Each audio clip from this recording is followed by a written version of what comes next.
How's it going, everybody, and welcome back to another episode of the Figuring It Out Finance podcast, where we talk about travel hacking, personal finance, life hacks, and real estate. My name is Chris Rickenbaugh, and I am your host. Before we jump into today's episode, go follow me on all the socials. So Instagram, TikTok, and YouTube at Figuring It Out Finance, where you can check out every episode of the podcast, on YouTube, and then keep up to date with everything I'm doing on Instagram and TikTok. Keep listening to the podcast on wherever you get your podcasts. Give me a thumbs up or 5 stars, and then you can go check out figuringitoutfinance.com, where you can sign up for my weekly newsletter, where you can stay up to date on everything that I'm doing. So, jumping straight into today's episode, I'm going to go over a couple strategies that I'm using in my market. Now we're starting to look for opportunities to flip. We're looking for rentals, maybe some rent by the room down in Charlotte. So got a lot of opportunities, and just going to be able to talk through a couple as I'm getting started doing this. And here's a couple strategies that I'm going to be using. So stick to the end. I have 3 of these strategies that I'm going to be using. So number 1 is going to be calling property management companies. So that's kind of an odd one because they're already being run by a property management company. But why would buying a property like this come in handy? You know, if it's not a flip, but being able to buy a rental that's already managed, that's a plus, because you're not going to have to go through the whole management process. If it's cash flowing, it's good. And especially if it stays cash flowing, that's even better. But why I'm calling these companies is because you're able to call them and see if they have any investors that are looking to sell their properties. It might be a no right off the bat, but these people have houses in their Rolodex that they see every time. Maybe it's not cash flowing as well. Maybe the next time they call their investor and said, hey, this guy called and said he was interested in buying some properties. I know you were having some trouble or some, headaches with this one. Would you want to sell it? So that's why I'm calling those companies. And, it's just a matter of being able to get on the phone and talk to them and see, if they have any. You never know, but those are houses and they have a entire Rolodex that they're managing. So if they have a headache property, they're going to be maybe encouraging their investor to be able to get rid of it. So I would call that strategy number 1 that I'm going to be looking at here in the next couple weeks, or starting basically this week. And that's about number 1, because all you have to do is look up the property management companies in the area that are managing in my area. So jumping into number 2 is going to be looking for keywords on Zillow or Redfin. So this is probably a simple one, but a lot of people, I think what they do, they just pull up Zillow or Redfin, see a house and look for it, or look up the price, and then they're like, I'm out.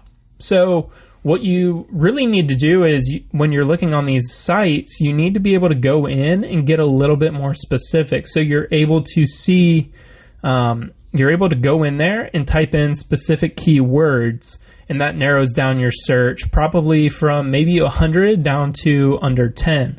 So that's going to give you an advantage, because maybe not the regular seller or the buyer is looking for these, and that's where you're able to find opportunity. So a couple of these keywords that I've looked for and called before is motivated seller. So the motivated seller might be open to a little bit more of a creative deal, maybe a subject to opportunity where you're able to, just pay the listing agent their commission, and then you're able to get favorable terms with the seller, kind of taking the agent out of it. But that agent is kind of like the gap. So that's something that I'm not really struggling with, but I'm going to be learning here as I'm looking more towards the subject to opportunities and doing the expired listing calls for my partner. So another one is going to be seller concessions. So if the seller is offering some money at closing, say it's $5,000, and say that would be roughly about what the agent's commission would be, it would be a little bit easier to say, hey, you're already offering this money. You can pay your agent, and then we can get creative on the sale. So looking for sellers offering seller concessions could be an opportunity for a creative deal. Then you look up seller financing or owner financing. So these people have already committed and they have it in their listing agreement that they're open to creative opportunities. So they're probably not going to come in and say, yeah, you can give me 0% down, 0% interest. You might not find those deals on Zillow, but they're already expressing that they're into creative financing by saying that they're open to the owner or seller financing. So I've ran into a couple of these to where they're like, oh yeah, I'm open to it, just 30% down or 40%. I'm like, oh no thank you. I'll go use that 30 to 40% somewhere else, or just not the right deal for me. So that's just another one of those opportunities that I'm talking about. So another one is going to be bonus room or additional space. So I haven't necessarily used this strategy. I'm still looking for it, but having the bonus room, additional space, or unfinished basement, you're able to see extra square footage that might be hidden there that you could just easily add on, an extra 200 square feet or 100 to 200 square feet to make that home a little bit bigger, add a bathroom, maybe an extra bedroom, turning it into a 2-1 to a 3-1, or a 3-1 to a 3-2. So just extra opportunities there. So another one is going to be ADU, or mother-in-law suite, extra suite, something with a suite, because what's that? That's going to show that it's an extra either room that you're able to turn into maybe a 1-bed, 1-bathroom if the layout's correct. An ADU would be like a separate property, almost like a duplex. That would be functioning as a duplex for what I would be looking for. And then the mother-in-law suite's just another fancy term for a duplex, or not a duplex, but a ADU, which is an additional dwelling unit or accessory dwelling unit. So having to get those clear, having to build them, I've been told and looked into a little bit that it's pretty expensive. So having to buy one that's already done is exactly what I'm looking for. So strategy number 3 here, and the last one, is going to be super, super simple, and that's driving local neighborhoods. Some people call that driving for dollars. I don't like super fancy terms like that, but because I think it's something that you can just tell at the parties that sound cool, but you're basically just driving around looking for kind of old houses or opportunities with overgrown yards, something that's not taken care of. So today, when I was going and checking out a house that was a possible flip, I saw it, and driving around the neighborhood, I'm like, okay, well, there's a lot of these houses being flipped in this area, and a couple nice ones. So it'd be like a nice one, a bad one, a nice one, a rough one. So seeing as I have the opportunity and the ability to be able to call those homes, all I have to do is put in the addresses in that area, and then I'm able to have direct access to be able to call whoever's on that through, because it's all what am I thinking of?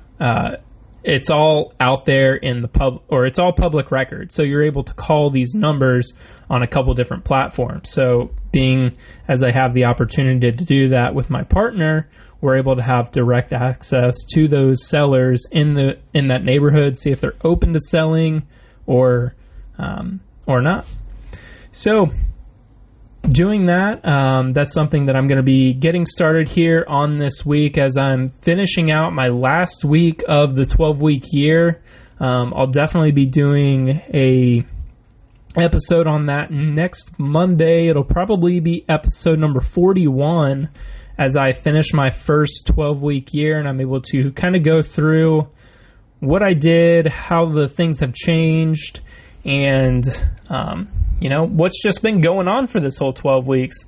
So really interesting, and then I'll be filling out my next 12-week year for, it would probably be quarter 3, because I don't think the last one, I want to keep it within the year, so probably not be doing that last one there. So I appreciate you tuning in to the Figuring It Out Finance podcast, where I talked about the strategies that I'm using in my market getting started this week. So stay tuned, and hopefully I'll be able to have some updates later on in the week. And thanks again for listening. And this is Chris Rickenbaugh signing off for the Figuring It Out Finance podcast. We'll see you next time.